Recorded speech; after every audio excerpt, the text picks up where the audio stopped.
Zero F-R कुठेही नोंदवला जाऊ शकतो. रोहित पवारांनी मुख्यमंत्री देवेंद्र फडणवीसांचा दावा खोडून काढलाय.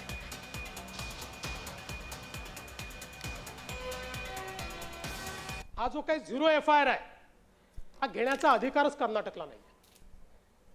It is illegal. याचं कारण झिरो एफ-आय-आरच्या संदर्भातला नियम असा आहे की ज्यावेळी विक्टिम एफ-आय-आर करण्याच्या परिस्थितीत नसेल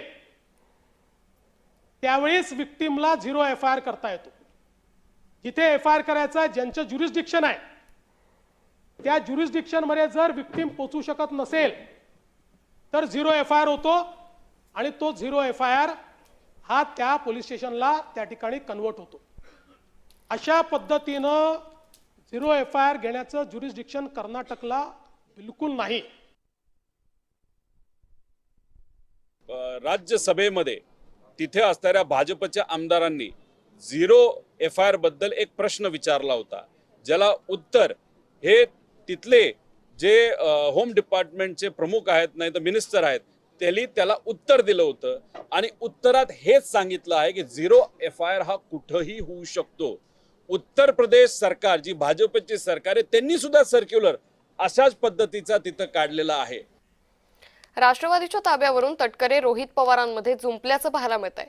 सुनील तटकरेंच्या आरोपांना रोहित पवारांनी जोरदार प्रत्युत्तर दिलंय. वहिनी अध्यक्ष झाल्यापासून आमच्या पक्षामध्ये रोखण्याचा डोमकावळे प्रयत्न अलीकडच्या कालावधीमध्ये करायला लागलेले दिसत आहे. आपल्या पक्षात स्वतः काय चाललंय ते त्यांनी त्या ठिकाणी पाहावं. दादांच्या नेतृत्वाखाली इंडियामध्ये सहभागी होण्याचा निर्णय घेतल्यावर दादांनी पक्ष चोरला, दादांनी चिन्ह चोरलं, अशी घाणेरड्या पद्धतीची वक्तव्य करणारे महाभाग आता आमच्या पक्षामध्ये डोकवण्याचा महाग त्या ठिकाणी प्रयत्न करतायत. माझ्या हातात सगळे सूत्र आहेत, सगळे कागदपत्र माझ्या हातात आहे आणि माझ्या संविधानालय म्हणजे त्या पक्षाच्या संविधानालय मला सर्व अधिकार दिलेत. हे ज्या नेत्यांना मिरवायचे म्हणजे त्याच्यामध्ये प्रफुल्ल पटेल असतील आणि सुनील तटकरे असतील, यांचा जो गेम होता की सगळे कंट्रोल हातात घ्यायचे, स्वतः हिरो बनायचं आणि दिल्लीवाल्यांची ईडीची कारवाई नाही तर इतर कारवाई ह्यात स्वतःवर येणार नाही, नाही तर स्वतः आपण त्यातून मोकळं व्हावं, ह्या जो त्यांचा गेम होता तो कुठेतरी फिसकटलेला आहे.